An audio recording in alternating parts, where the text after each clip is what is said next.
नहीं जी, चाय पी ली है। बड़ा निमन मेहरारू हो हमार। टाइम टाइम से चाय पानी करावत हिया।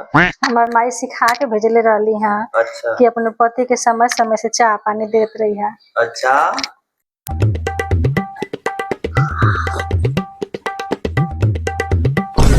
और लगत है कि घर द्वार संभाल रही, 24 घंटा मेहनते करत है। ए जी, हमार मम्मी सिखा के भेजले रहनी है कि अपने ससुरा में खूब साफ सफाई करी है। चला भैया।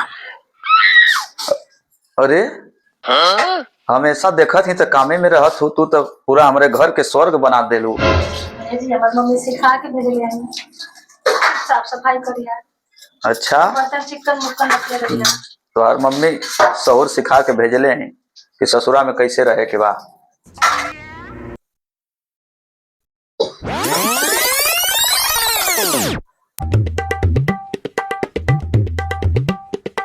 अरे पूनम, हमार तो जिंदगी धन्य हो गल तोके पाके। पूरा घर का काम करत हूँ, ओकरे बावजूद मेहनत के बाद सेवा हमार करत हूँ। हाँ, हमार माई सिखा के भेजले रहनी है ना कि अपने पति को खूब सेवा करिया, खूब सेवा करिया। अच्छा ठीक बा।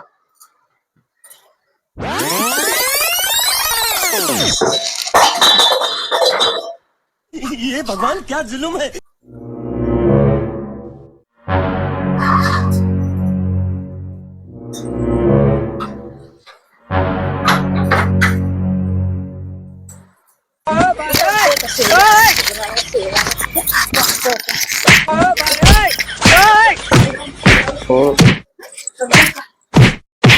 अरे भाई, अरे बाप रे बाप, अरे भाई ओ भाई, अरे भाई ओ, ई कैसे कौले रहल रे?